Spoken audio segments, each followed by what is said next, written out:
Trevor here, and today I bring to you from the SCP Foundation Vaults item number SCP-2287, Object Class Safe. Special Containment Procedures. SCP-2287 is to be contained in hall rejected of site. Except during authorized testing, SCP-2287's mask is not to be removed.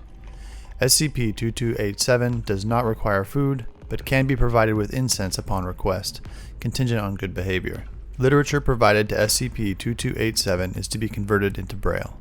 Description: SCP-2287 is a headless humanoid white male who manifests multiple anomalous properties. Primary among these is that it is able to function as a living being despite lacking a head. The words Mr. Headless from Little Misters, a registered trademark of Dr. Wondertainment, are tattooed on the lower side of SCP-2287's back. Its exposed neck stump is covered with live skin. Radiographic examination has shown that the neck stump has only the bottom 4 cervical vertebrae, but there are no signs of spinal damage.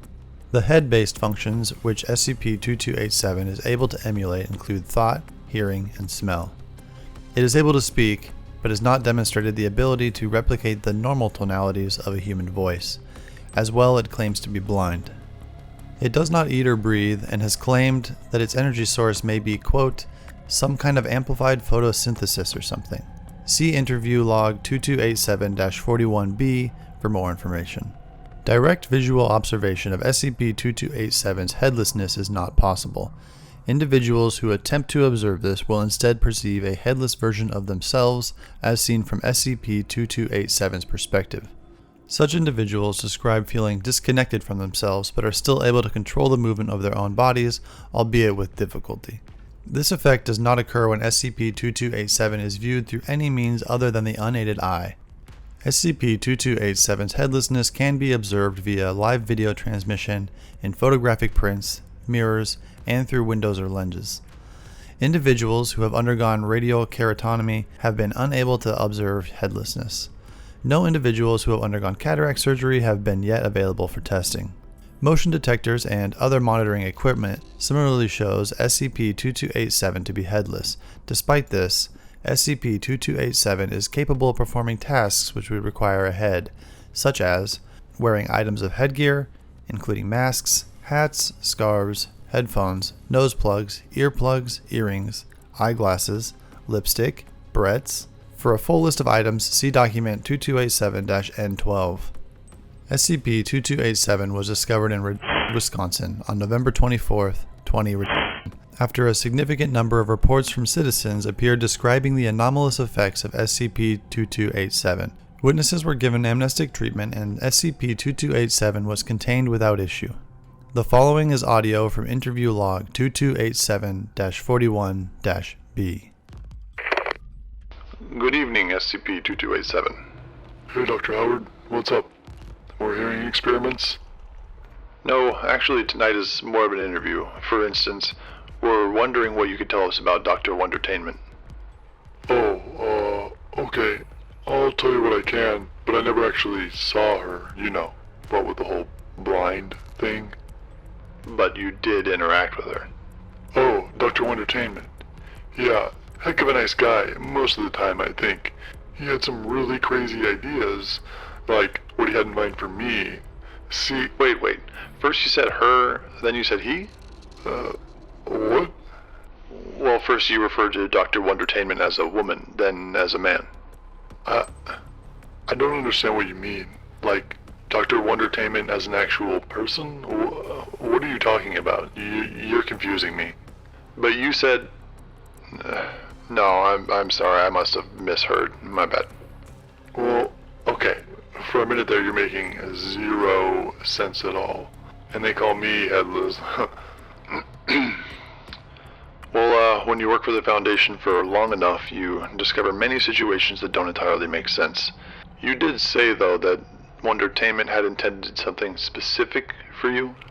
Oh, yes. Right. Well, basically, during the holidays, there's special holiday-themed products. Yes. So, basically, I'm a Halloween special, you follow? And that's it? Yep. That's the way I heard it. They were originally going to do Sweetie for Halloween, but I don't know, some corporate garbage executives sabotaging each other. You know how it goes. So I'm the backup plan. Sit me on the porch, I play dad, and then the kids come by. Ooh. I sit up and wave my arms at them, show them my stub. Look, everyone's a headless monster. Lurch around, the whole deal. Dr. Wondertainment's Mr. Headless spooky Halloween fun for the whole family. I see. And are you? Fun for the whole family, I mean? Well, I guess so. For the most part, I mean, yeah, people enjoyed me, which is great, don't get me wrong, but I never really got it myself, you know. I sit there, I get up, I stand around, I wave my arms, and that's pretty much it. But people would be scared and they'd have fun, and that's enough for me. Or it was, anyway, until you people got a hold of me. Could be worse, I guess. And did you enjoy entertaining? Did you miss it? Yeah, for sure. I mean, yeah, it could get a bit boring when I have to sit around, waiting for people to show up, but it was really great hearing everyone's reaction on Halloween, no less. It's funny how people find scary stuff to be funny one night a year, you know? No matter how many times you live through a year, they only change their minds on Halloween. Are you the only, well, holiday-themed, Hey, you can say little mister. I don't mind. It's what I am. It's what Dr. Wondertainment said we were called, so it's what we're called. But yeah, I'm the only holiday-themed little mister. At first, Dr. Wondertainment was planning on having more of us. I remember she had all these ideas for Mr. Ramadan and Mr. Diwali, Miss Yom Kippur, but she never did anything with any of them, just me. how do you feel about that? Never really thought about it, to be honest. I guess maybe he decided I'd be more interesting if I was the only one. Or maybe he just changed his mind about doing holiday stuff. He changes his mind a lot, you know. What you get when there's a whole bunch of corporate jerks making all the decisions against each other. That's why I'm Mr. Headless Spooky Halloween Fun for the whole family, instead of Mr. Halloween. So do you see yourself as scary? I see myself as someone who brings surprise and excitement. When they get scared, that means I'm doing a good job. Although, well, it's been getting harder lately. The doctor's a one-man operation, and she doesn't realize, or didn't realize, how many kids wear glasses these days, and whenever I live through a year like this, with cameras and stuff like that, the effect is pretty much ruined. I mean, yes, I'm still a scary Mr. Headless, spooky Halloween fun for the whole family, but it doesn't seem to be much fun for people when they don't get to be headless with me. Where we found you, back in Wisconsin, could you tell us what you were doing there? Where you found me? Well, I spent a few years there with this family. I think by that point they were consecutive years, but I couldn't swear to that. I do know that some of them were for sure years I hadn't lived before. You know how a year always feels weird the first time around, right? They mostly felt like that. Anyway, so the family I was with, they mostly kept me in the attic, which was, well, it was quiet. I remember sometimes I could hear noises from downstairs if they were being loud enough, but usually it was quiet. I was pretty used to the smell. There was mildew and dust and old paper, and you know the way metal pipes smell when they get hot. It was like that. They'd bring me down for Halloween, and they'd put me back up afterwards. And then one Halloween, they didn't come and get me, so I didn't come down that year.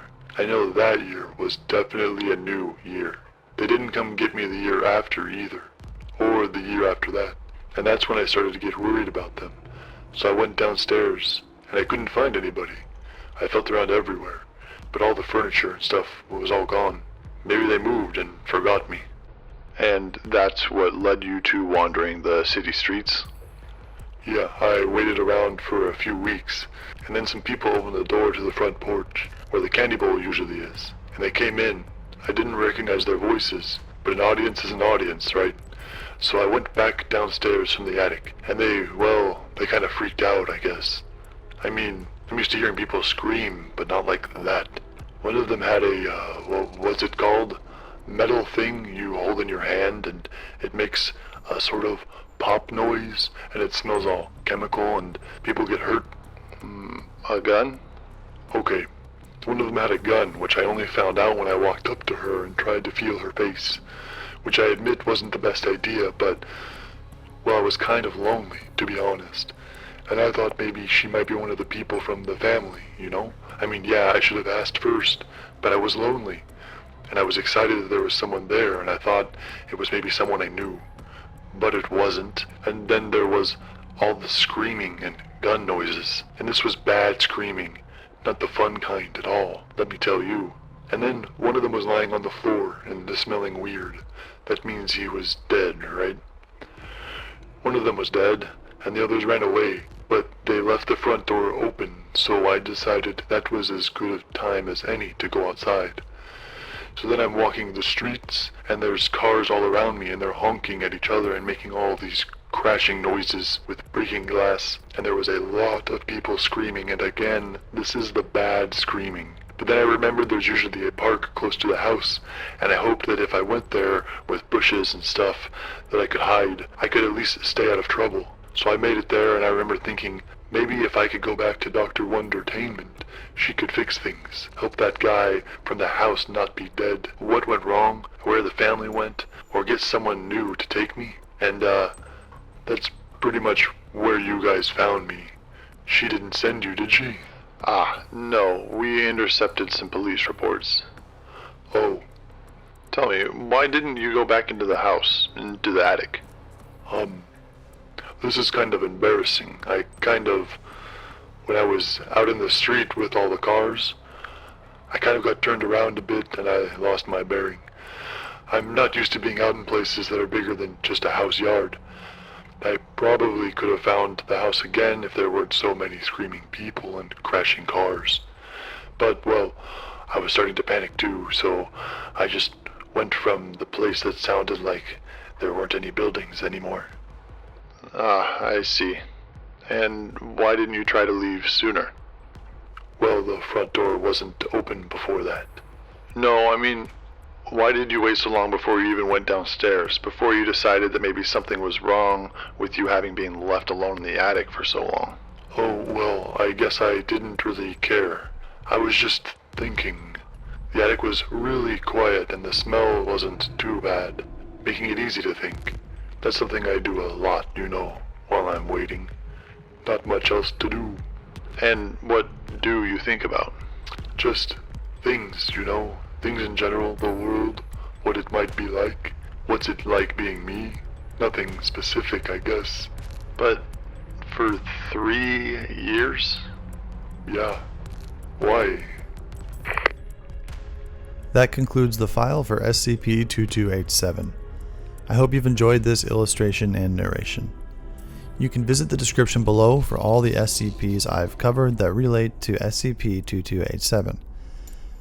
If you have an SCP or a short story that you'd like to see narrated and illustrated, let me know in the comments. You can find me streaming on Twitch and posting more art to my Instagram and Twitter, links are below. Thanks for hitting that like and subscribe button, and I'll see you next time.